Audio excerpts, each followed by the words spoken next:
지난주에 우리가 예수님의 권위에 대해서 말씀을 나눴습니다. 예수님의 권위는 어디로부터 온다고 했죠? 하늘로부터요? 땅으로부터요? 사람들은 이렇게 생각합니다. 권위라는 것은 하늘로부터 오거나 땅으로부터 오거나 라고 생각하는데, 예수님께서 우리에게 보여주신 그의 권위는 당연히 하늘로부터도 오고 땅으로부터도 와요. 그런데 하늘로부터 온다, 땅으로부터 온다는 추상적인 개념이 아니고 우리가 살아갈 수 있는 구체적인, 확인할 수 있는 구체적인 그런 곳에서 오는데, 첫 번째는 뭐다? 주의 날을 통해 온다. 주의 날이라는 것, 하나님의 날을 깨닫고 동참하고 순종하는 것, 그것으로부터 권위가 나타나는 거다. 또 하나는 주의 전, 하나님의 세계, 하나님의 성전으로부터 하나님과 교통함과 하나 되는 것, 즉 하나님께 거룩한 제사장의 제단을 드림으로써 주의 날에 무엇을 해야 되는지를 위임받게 되기 때문에 그에게 권위가 있다라는 것에 대해서 우리는 배웠습니다. 그렇다면 예수님이 가지고 있는 그 권위의 출처인 그의 날과 그의 전은 그의 것은 아니죠. 다시 말해, 예수님은 안식일을 주인이 되시고 하나님의 성전의 주인이 된 거룩한 제사장은 맞지만 성전이 예수님의 것은 아니죠. 안식일의 주인이 되는 것은 예수님이지만 안식일이 예수님의 것은 아니죠. 예수님의 것이 아닌 날과 아닌 성전임에도 예수님의 날이 될 수 있고 예수님의 성전이 될 수 있는 유일한 이유가 있습니다. 그것을 오늘 마가복음 12장을 통해서 전 에피소드를 통해서 확인하는 그런 시간이 되기를 원합니다. 다시 말해, 예수님은 안식일의 주인이 맞아요. 그런데 안식일은 예수님께 아니야. 성전의 거룩한 제사장이 되시는 건 예수님이 맞아요. 그런데 성전의 주인은 예수님이 아니라는 거예요. 하나님이시라는 거예요. 그러면 어떻게 자기의 날과 자기의 성전이 아님에도 불구하고 예수님의 것이 됐냐는 거예요. 어떻게 주인이 됐냐는 거예요. 자기의 것이 아닌데도 주인이 될 수 있다는 거예요. 누가? 예수님이. 왜일까요? 예수님이 무엇이기 때문일까요? 예수님이 하나님의 땡땡땡이다. 맞히시면 쿠폰 오늘 보내드리겠습니다. 아이스크림? 케이크? 뭐 원하시는 거 다 보내드리겠습니다. 예수님이 무엇이기 때문에 땡땡땡이기 때문에 자기의 날이 아님에도 하나님의 날의 주인이 되고 자기의 전이 아님에도 그 성전의 거룩한 제사장이 될 수 있었다는 거예요. 뭘까요? 우리 상속자? 우리 장로님 진짜 대단하셔. 장로님한테 그러고 보니까 한 번도 땡땡땡을 보낸 적이 없었습니다. 보내드리겠습니다. 새로운 핸드폰을 하신 기념으로 보내드리겠습니다. 맞습니다. 따라해보세요. 상속자. 이 상속자이기 때문에 자기의 것이 아님에도 주인이 될 수 있는 거고요. 자기의 나라와 세상이 아님에도 자기 것이 될 수가 있는 거예요. 이거 대단한 겁니다. 세상은 안 그래요. 세상은 자기 것으로 만들어야지 자기게 되는 거예요. 그런데 하나님의 나라는 그렇지 않아요.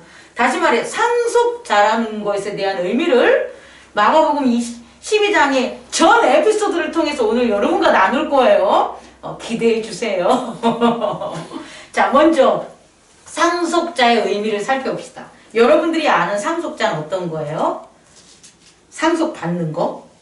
야, 상자. 우리 한자적 의미를 살펴보면 상자가 무슨 상자일 것 같아요? 딱 나와야지. 받을 상?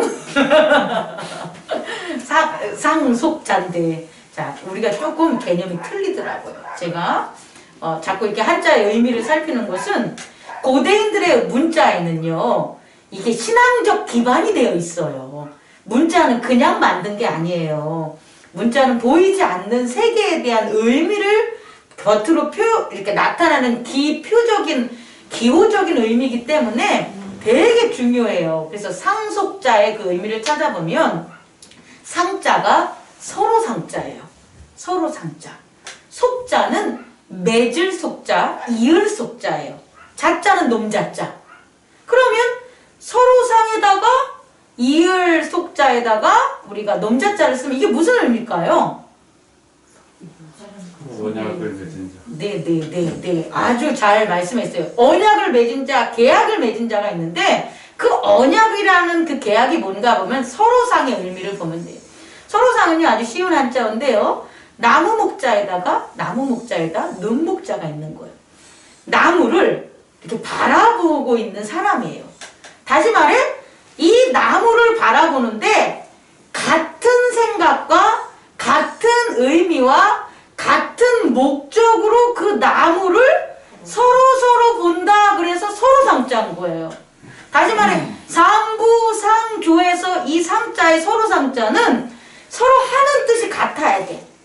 내가 네 논에서 일해주는 그 마음과 또 다른 사람이 그 논에서 서로 일해주는 그 마음이 같아야지만 상부상조가 돼서 이게 이어져 나가는 건데 한 사람은 마음이 틀려. 저 논을 내가 다 뺏어버릴 거야. 이런 생각을 가지고 있고 어떤 사람은 이 논에서 곡식을 갖다 도와줄 거야. 그럼 상부상조가 안 된다는 거야. 이해할 수 있겠습니까? 상속자의 상자는 같은 것으로 그 나무를 바라보는 거예요. 같은 것으로 백성을 바라보고 같은 것으로 소유물을 바라보는 거예요. 다시 말해 소유된 것들을 같은 눈으로 바라보는 게 상속자의 서로 상자인 거예요. 그리고 속자는 맺을 속, 이을 속 그것을 잇는 거예요. 다시 말해 상속자는 유산을 준 자와 유산을 받은 자가 같은 그 소유에 대한 같은 생각을 가지고 계속해서 이어져 내려오는 걸 상속이라고 하는 거예요. 이렇게 같은 것을 동일한 시선과 동일한 생각으로 유지하고 그걸 이어 내려오면 그 결과가 어떻게 될까요? 끊이지가 않아요. 다시 말해 끊기지 않다. The end. end가 없이 continue. 계속해서 지속되는 거예요. 영원한 거예요. 다시 말해 왜 상속자를 세우냐라는 것들을 첫 번째로 여러분들이 깨달아 봐야 돼요. 상속이라는 것, 상속자는 계속해서 영원한 끊이지 않고 쉬지 않는 세상을 이어나가기 위해서 상속자를 세우게 된다는 거예요. 하나님께서는 그가 만드신 그 우주 만물, 그의 소유들을 동일한 하나님의 시선과 목적과 방법으로 계속해서 끊임없기를 바라는 거예요. 그게 하나님의 뭐가 됩니까? 생명이 되는 거예요. 그리고 그게 바로 뭐가 된다? 상속이 되는 것을 잊지 말기 바랍니다. 아멘. 그래서 하나님으로부터의 그 모든 소유에 대한 뭐가 있는 거예요? 권리, 권위가 상속자에게는 있다는 것을 여러분들이 깨닫기 바랍니다. 자, 그럼 마가복음 12장에 이제 에피소드로 들어가면 첫 번째 에피소드에서는요, 이 상속이라는 의미를 전혀 모르는 거 있어요. 다시 말해 사망으로 가는 거예요? 죽음으로 가는 거예요. 그 이유가 나와요. 첫 번째, 모든 게 다 끊기는 거예요. 모든 게 다 영원히 계속 지속되는 게 아니라 끊기는 이유가 뭐냐 봤더니 주인의 소유를 주인의 생각과 전혀 다르게 생각하는 일들이 벌어지면 상속의 개념은 사라지게 돼요. 상속자는 없어지게 되고 무엇이 되냐?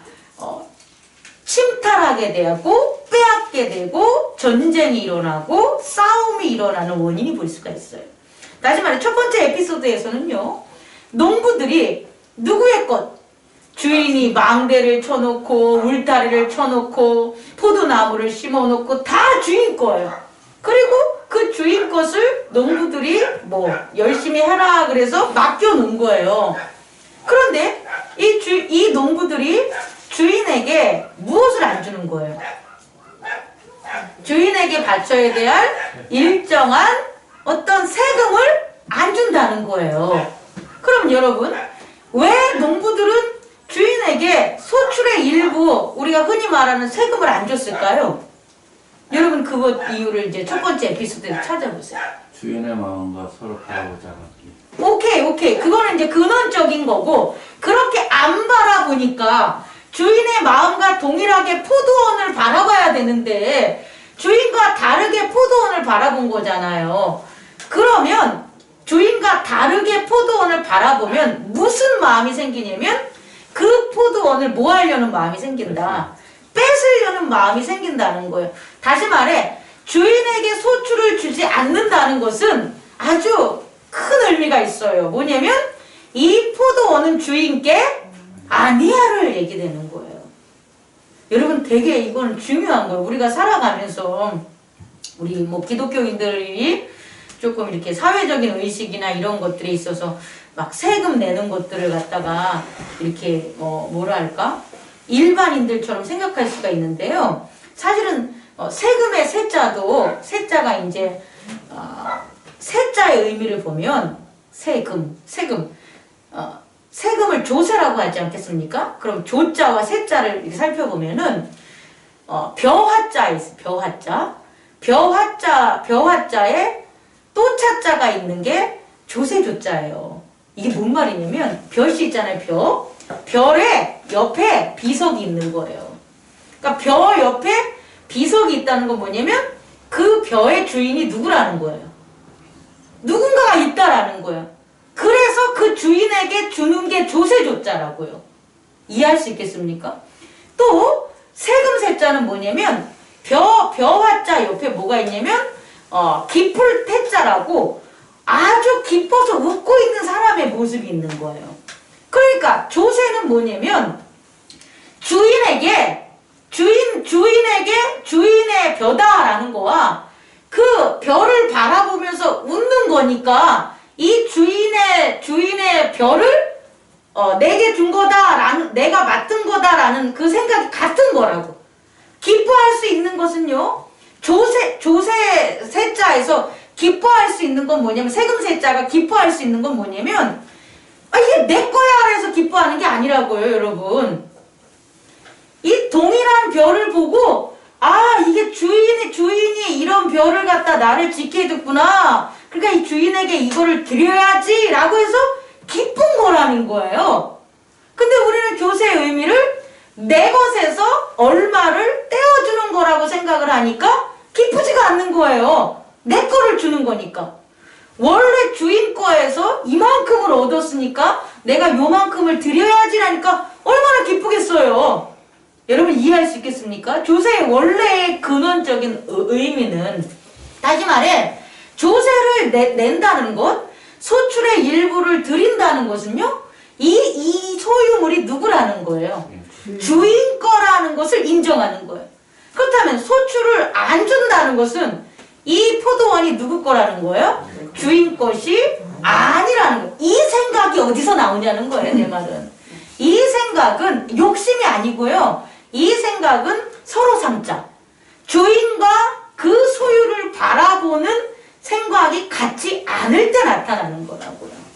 좀 어렵죠? 안 어렵습니까? 이거는 정말 우리가 살아가면서 잘 적용할 수가 있어요. 집에 있어서도 자녀와 부모가 서로 싸우는 이유가 뭐냐면 동일한 소유를 같이 바라보면 돼요.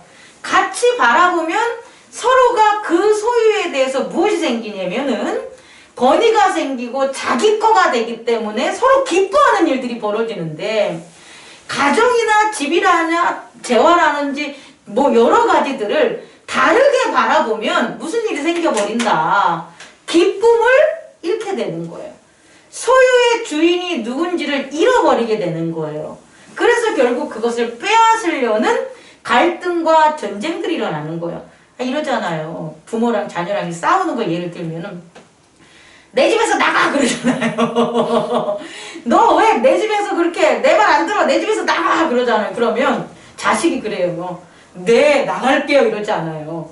이게 왜 아빠 집이야? 막 이렇게 나가는 거예요. 아, 아빠 집 맞는데. 아빠 집 맞는데 걔 말이 틀린 게 아니야. 살고 있으면 점유의 의미가 있기 때문에 그 아들 집도 되는 거예요. 점유한 그 시간이 보장이 되면.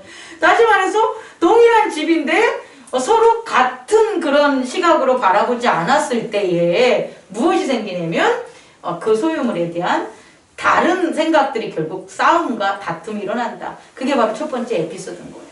그래서요, 결국은 이 포도원을 갖기 위해서, 포도원이 갖기 위해서가 아니에요. 사실은 하나님 거를 인정하지 않으려고, 자기 건 아니지만 주인의 것을 인정하지 않으려고, 주인이 없어야 자기가 가져올 수 있으니까 그렇게 하려고 하는 최종적인 목적이 뭐가 되냐면 상속자를 뭐 하는 거예요? 죽이는 거예요. 그래서 농부들이 상속자를 죽인 거예요. 두 번째 에피소드는요, 이 에피소드를 듣고요, 제가 연결을 한다면 아주 똘똘한 사람들이, 이 에피소드를 들은 사람들이면 지금 이게 무슨 소리 하는 거지? 우리들한테 소리를 하는 걸까? 유대인들의 입장이에요. 예수가 우리를 도둑놈 취급하네. 야, 저걸 어떻게 하면 책을 잡을 수 있을까? 어떻게 하면 제가 말씀을 저렇게 전한 것을 책 잡을 수 있지? 우리가 하나님 것을 도둑질했다는 거야? 아니야, 어떻게 해야 되지? 이렇게 골몰을 쓴 거예요. 13절. 그들이 예수의 말씀을 책 잡으려 하여 바리새인과 헤롯 땅 중에 사람을 이제 보낸 거예요. 그래서 뭐라고 하냐면요, 예수님을 막 칭찬하면서 가이사에게 세금을 바치는 것이 옳습니까? 옳지 않습니까? 이런 거예요. 그러면 이들이 예상한 건 어떤 걸 예상했을까요? 이 옳지 않다. 왜냐면 이 포도원 농부 비유를 들면 가이사가 뭐 한 거니까? 이스라엘을, 하나님의 것을 자기가 차지한 거니까, 침략한 거니까 가이사한테 세금 바치지 마라는 소리를 듣게 해가지고 하겠죠. 당연히 지금 포도원 이 비유대로 예수님이 말씀하셨다면 당연히 예수님은 이 가이사에게 세금을 바치는 걸 가이사가 훔쳐간 이스라엘 국토고 이스라엘 민족의 땅이니까 당연히 세금 내라 이렇게 하겠어요? 안 하겠다고 하겠죠. 그러면 다시 당국자들한테 가가지고 예수님이 세금 내지 말라 그랬어 라고 해서 책을 잡아서 올무를 묶으려고 이 질문을 했는데, 야, 예수님의 대답은 틀린 거예요. 예수님의 대답은 뭡니까? 데나리온 하나 가져와봐 라고 해서 그 데나리온을 갖다 그들에게 보내주면서 그 데나리온에 뭐가 그려져 있니? 라고 하는 거예요. 거기에는 시저, 카이샤 혹은 이런 사람들, 로마의 어떤 정치 그 지도자가 그려져 있지 않겠습니까? 그러니까 하는 말이 뭐라고 합니까? 가이샤의 것은 가이샤에게, 하나님의 것은 하나님에게. 이 말씀은 뭐냐면요, 그들에게 두 번째를 가르쳐 주는 거예요. 다시 말해, 가이샤는 세상의 상속자라는 거예요. 하나님의 상속자가 아니라 세상의 것의 상속자. 다시 말해, 세상 것에 대한 그 주인이, 그 세상의 주인과 가이샤는 동일한 시선으로 뭐 하는 거예요? 동일한 생각으로 그 세상을 다스리는 거예요. 그렇기 때문에 가이샤는 세상의 상속자가 되는 거예요.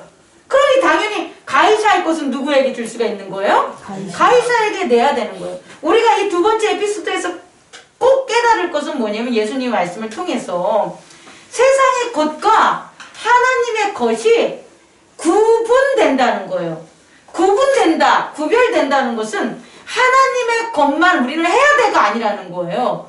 세상을 우리가 살아간다면 구분되는 세상의 주인과 하나님 나라의 주인을 우리는 알아야 되는 거죠. 여러분 이해할 수 있겠습니까? 우리가 살아갈 때에 우리가 삶에 있어서의 어떤 부분에 있어서의 주인이 누구냐는 걸 알으라는 거예요. 내가 돈을 사업을 해서 벌었어. 그럼 그 돈이 어디서 나왔냐는 거예요. 어디서 해가지고 그 재물을 갖다 얻었냐는 거예요. 그럼 그게 세상에서 받고 세금 계산서 쓰고 뭐 세무 처리했다면 우리는 당연히 뭐를 해야 된다는 거예요? 국가에다가 세금을 내야 되는 거예요. 사실은요, 더 엄밀하게 아까 얘기를 했지만요, 이 자본주의가요, 그러니까 자본주의는 이 소유가 자기 거라고 생각하잖아요. 그건 잘못된 거예요. 이거 내 이거 잘해야 되겠다, 이것도. 자본주의에 있어서 땅이 내 거면 왜 세금을 내? 잘 생각해봐요. 내 것을 내가 쓰는데 왜 세금을 내냐고. 근데 안 그래요? 내 것을 내가 쓰는데 세금을 낸다는 것은 그 밑에 무엇이 있냐면 이 땅과 이것은 누구 거라는 거예요? 나라 거라는 거예요, 여러분. 여러분 이해할 수 있겠습니까? 이 의미를 모르는 거예요, 사람들은. 뭐 공산주의 하면은 되게 이거 뭐 모든 게 다 우리 거야 라고 해가지고 그 반대적인 개념으로 하지만 그렇지 않아요. 정말 개인의 사유가 내 거라면 세금을 낼 일 없어요. 근데 그 자본이 하는 이 시장 경제 속에서도 어떤 근본적인 그런 기조가 있냐면 이것들은 누구 거다? 나라 거라는 거예요. 나라 거. 그래서 나라 것을 갖다가 내가 도움을 받아서 이윤을 획득했기 때문에 기업인들이 나라의 상수도, 나라의 토지, 뭐 나라의 길, 나라의 기타 등등을 다 이용해서 니네가 돈 벌었지 그거요. 그래서 세금을 내는 거예요. 지방세를 내는 거고 소득세를 내는 거고. 여러분 이해할 수 있겠습니까? 이 세금이라는 것은 근본적으로 소유가 나라 거라는 거예요. 그것을 빌려 쓰고 있다라는 거예요. 그래서 가이사한테 그걸 빌려 썼어. 그럼 가이사한테 뭐 하라는 거예요? 내라는 거예요. 하나님에게 그걸 빌려 쓰다 하나님의 것에서 그걸 썼어. 그러면 하나님께 뭐 하라는 거예요? 바치라는 거예요. 그래야지 그 소유가 누구게 되니까 하나님이라는 것을 인정할 수 있다라는 거예요. 얘네들이 그냥 이 소리 듣고 자기들이 생각하는 거랑 전혀 틀리잖아요. 깜짝 놀래가지고 돌아가는 거죠. 마지막이 아니라 세 번째 에피소드입니다. 여러분 그랬다면 지금 이제 되게 중요한 건데요. 이 세 번째 에피소드는 사실은 조금 여태까지 해석했었던 방향하고 좀 틀리게 제가 해석을 할 건데요. 부활 논쟁에 초점을 맞춰가지고 부활이 없다 하는 사두개인들을 그리고 그 사두개인들이 예수님을 찾아와가지고 이제 그걸 묻는 거예요. 자, 어떻게 묻냐면 아들이 7명이 있는데 그 아들이 그 큰 형이 아내를 취했습니다. 그런데 형이 자식이 없이 아내를 두고 죽으면 그 동생이 그 아내를 취하여 형을 위하여 상속자가 세울지니 하였다 이 소리예요. 자, 이 소리는 뭐냐면요. 잘 보세요. 남편이 결혼했어. 그럼 그 아내는 누구 소유라는 거예요? 남편의 소유라는 거예요. 그런데 이 남편의 소유로 있었을 때는 어떤 일이 벌어져요? 남편의 보호를 받고 중요한 건 이것만 있는 게 아니라 남편의 것이 누굴 거예요? 아내의 것이 되는 거예요. 남편이 있을 때는 왜? 남편이 그 아내의 누구기 때문에? 주인이기 때문에. 우리는 주인과 종을 주인은 주인의 것만 있고 종은 아무것도 갖지 않아 이 개념이 아니에요. 하나님 나라에 있어서 주인과 그 종의 개념은 주인과 자녀의 개념이에요.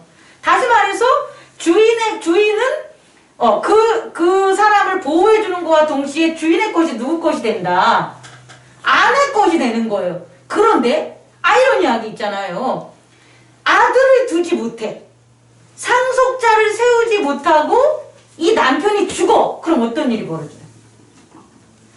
남편이 살아있을 때는 남편의 것이 내게 되는데 남편이 죽었어. 그러면 남편께 없어진다고요. 남편께 내 것이 되는 게 아니에요. 그래서 아들을 낳아야 되는 거예요. 상속자라는 것은요. 유산을 자기 것으로 부모의 것을 이어받는 거 이 의미가 아니라는 거예요. 부모와 동일한 시선과 생각과 행동으로 그 소유물을 이어내는 게 상속자라는 거예요. 다시 말해 자녀가 있었을 때 상속자인 자녀를 두면 그 자녀가 아빠랑 동일한 시선과 동일한 생각과 목적과 보호로 누구를? 엄마를 보호할 수 있고 그 상속자가 있어야지 남편의 재물이 아내가 쓸 수가 있다라는 거예요. 여러분 이해합니까? 근데 상속자를 세우지 않으면 어떤 일이 벌어져요? 다 날아가는 거예요. 남편 것이 날아가고 나 또한 다른 사람의 소유로 넘어가게 되는 거예요. 저는 이 에피소드에서 부활한 후에 누구의 아내입니까? 라는 이거에 초점을 두는 게 아니라 막 거기다도 초점을 둬야 되겠지만 전체적인 12장의 의미를 보면 상속자가 얼마나 중요한가를 제가 여러분에게 전하고 싶은 거예요. 상속자가 있다면 남편 것과 남편과 함께 있었을 때의 모든 지위가 그대로 유지가 된다고요. 이해할 수 있겠습니까? 근데 상속자가 없다면 내 지위와 내 것들이 다 어떻게 된다? 없어지고 무효화된다라는 거예요. 여러분 이건 너무나 중요한 거예요. 예수 그리스도가 하나님의 상속자가 됐어요. 그게 우리에게 도대체 무슨 의미가 있냐는 거예요. 이 의미를 우리는 깨달아야 돼요. 아니 하나님이 그대로 있지. 하나님이 그대로 우리 하면 되지. 근데 그대로가 안 되는 거예요. 왜? 이 땅에서 우리가 죽어요. 죽어요? 그럼 우리가 어디로 가요? 원래대로 하면은 사망과 음부로 가잖아요. 왜 사망과 음부로 가냐는 거예요. 상속자가 없는 거예요. 사망과 음부는 하나님의 생명이 미치지 못하는 곳이에요. 그러면 상속자가 없이 우리는 뭐가 되는 거예요? 버려진다는 거예요. 그래서 죽게 되는 거예요. 끝나게 되는 거예요. 근데 예수 그리스도가 하나님의 상속자란 말이에요. 근데 그분이 십자가에 못 박히셔서 부활하심으로 사망과 음부의 세계를 이겼다는 거예요. 그럼 우리가 죽어요. 그럼 우리는 누구의 소유가 되냐는 거예요. 예수 그리스도의 소유가 될 수가 있다는 거예요. 예수 그리스도를 하나님이 상속자를 세우시고 그를 이 땅에서만 사는 게 아니라 십자가와 부활로 이끈 것은 결국 우리를 이 땅에서도 하나님의 소유가 되게 하고 사망과 음부로 가서 끊어지고 죽는 게 아니라 그 세계에서도 누구의 소유가 되게 하시려고 하나님의 소유가 되게 하시려고 한 거라고요. 얼마나 멋집니까? 그게 바로 상속자의 대단히 중요한 거죠. 이 땅에서 살 때만 하나님을 섬기는 자로 우리를 바라보는 게 아니라 하나님의 영원한 소유라고요. 살아서도 하나님의 소유고요. 죽어서도 뭐가 되는 거예요? 하나님의 소유로 너희를 뭐 하겠다는 거예요? 지키겠다. 같이 하겠다. 그래서 예수 그리스도를 우리의 뭐로 삼으신 거다? 상속자로 삼으신 거예요. 자, 네 번째 에피소드입니다. 아까 장로님께서 말씀하셨지만 그렇게 우리에게 상속자가 있다라는 것, 상속자를 세웠다는 게 뭐가 되냐 그러면 계명이라는 거예요. 우리에게 상속자가 있어. 상속자가 있다는 건 우리의 주인이 있다는 거잖아요. 우리의 주인이 계셔. 그리고 그 주인은 우리가 어떠한 상황 속에서도 우리를 갖다 함께 하셔라는 상속자를 세운 그 의미를 살펴본다면 그게 어떻게 우리는 증명되냐 보면 우리에게 뭘 줬다? 계명을 줬다라는 거예요. 계명이라는 것은 주인이 있다라는 거예요. 아버지가 있다라는 거예요. 그럼 그 계명 무엇을 설명했냐 우리가 보면 여기서 첫째는 이것이니 이스라엘아 들으라. 29절 다 같이 읽어볼까요? 예수께서 대답하실 때 첫째는 이것이니 이스라엘아 들으라. 주 곧 우리 하나님은 유일한. 이게 마가복음에만 나와요. 다른 복음에는 이 얘기가 안 나와 있어요. 너희 하나님을 사랑하라 라는 것만 나온단 말이에요. 근데 왜 하나님을 사랑해야 되냐면 하나님이 유일하신 뭐기 때문에 주인이 가는 거예요. 하나님이 유일하신 주인이기 때문에 하나님을 사랑해야 된다. 그게 계명이라는 거예요. 소유가. 근데 우리는 그렇게 생각하지 않죠. 내가 소유인데 이따 전할게요. 자, 유일한 주인이기 때문에 당연히 하나님을 위해서 30절 내 마음을 다하고 목숨을 다하고 뜻을 다하고 힘을 다하여 너희 하나님을 사랑하라는 거예요. 여러분 이 의미를 오늘 깨닫기 바랍니다. 아니 왜 하나님은 우리를 갖다가 뜻과 목숨과 정성을 다해서 왜 사랑하라는 거야? 아유 진짜 미치겠어. 여러분 이렇게 생각할 수 있겠지만 내가 하나님 거야. 내가 하나님 거라면 당연히 내가 하나님 거라 해서 또 나를 갖다 하나님의 일부의 소유로만 보면 안 되고 하나님의 것이 내 거란 말이에요. 하나님의 것을 나에게 이렇게 뭐 한 거예요? 주셨다는 거예요. 하나님의 것들을 다 내게 줬으니 내가 누구를 사랑하겠어요? 목숨을 다하고 뜻을 다하고 정성을 다하고 힘을 다해서 누구를 사랑할 수밖에 없어요. 하나님의 것을 사랑해야지 지금 내 것을 뭐 할 수가 있는 거예요. 지키고 유지할 수 있다라는 거예요. 그래서 하나님을 사랑하라는 거예요. 그리고 또 하나는 또 여기서 아주 또 은밀하게 뭐라고 나와 있어요? 내 이웃을 내 자신과 같이 사랑하라 하신 것이니 이보다 더 큰 계명은 없다.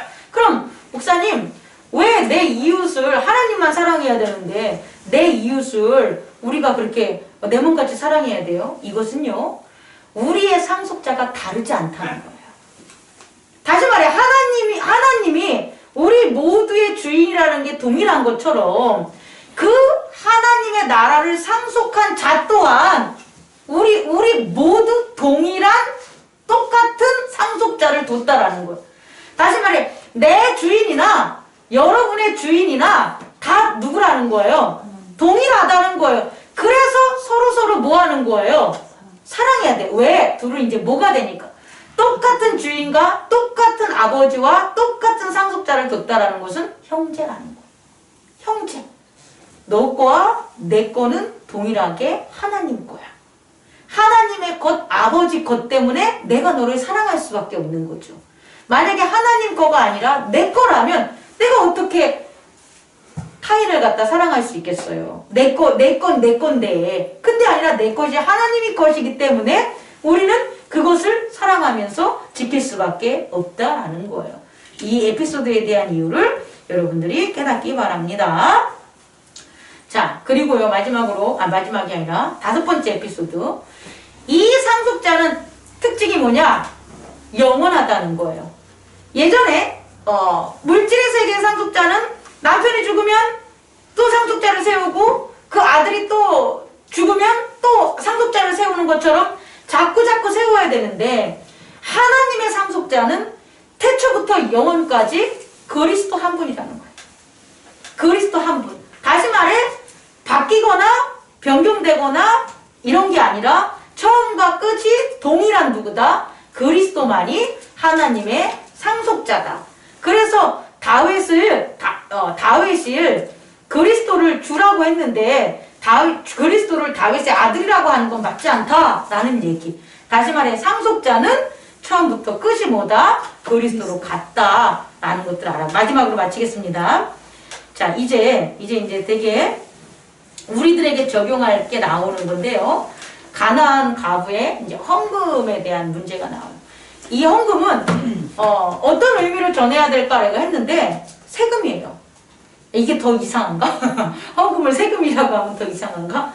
근데 오늘 여기서의 의미를 전체적으로 보면 세금이라는 것은 뭐냐면 하나님의 것에 벼이자를 보면서 기쁘게 하나님의 또 찾자 하나님의 그 지경이라는 그 것을 동일하게 그 별을 보고 또 동일하게 그 별을 보면서 기쁠 때 웃으며 있다라는 거예요.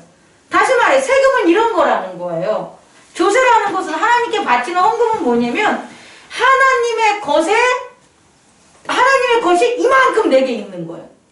내 것에 이만큼이 하나님에게 주는 게 아니라 하나님의 그것이 내게 있는 거예요. 그래서 그 하나님의 것을 내가 일부를 드리는 거예요. 그러니 기쁘지 않겠어요?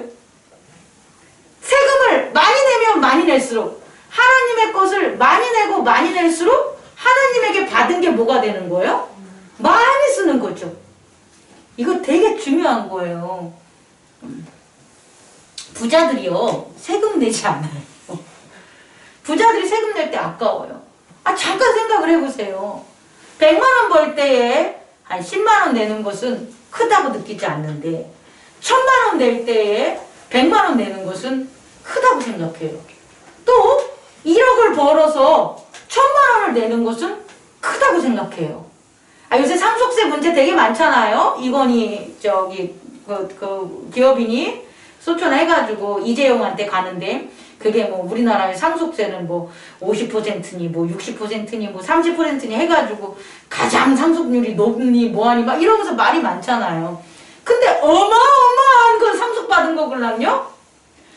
만약에 상속을 안 받으면 그 어마어마한 돈을 못 받는 거잖아요. 그 어마어마한 걸 받은 거에서 어마어마한 것을 내니까 내기가 싫어하는 거예요. 나 근데 여러분에게 묻고 싶어. 그 어마어마한 걸 상속받고 상속세를 내는 게 낫지. 상속세를 내기 싫어서 어마어마한 것을 안 받고 싶어요? 잘 생각해 봐야 돼요. 근데 돈이 있고 부자면 부자일수록 자기가 받은 것을 생각하지 않는다는 거예요. 자기가 느끼고 자기가 얻고 자기가 이 나라에서 삼성이 대한민국에서 얼마나 많은 도움 IMF부터 삼성, 건설, 전기 어려울 때 얼마나 많은 국민의 세금으로 그들이 국민 기업의 국민 브랜드가 됐습니까? 그게 없이 어떻게 세계 기업이 될 수가 있겠어요? 오늘날 세계 기업은 별로 안 나타나요. 이유가 뭐냐면 국민들이 하나가 되지 않기 때문에 그래요. 근데 예전에는 국민들 다 키운 대기업들이란 말이에요. 그러면 그런 것들을 받아서 그만큼의 재산을 얻었기 때문에 그만큼을 낸다, 준다라는 그런 의미로 이걸 깨달아야 되는데 그게 아니라 자기 거야.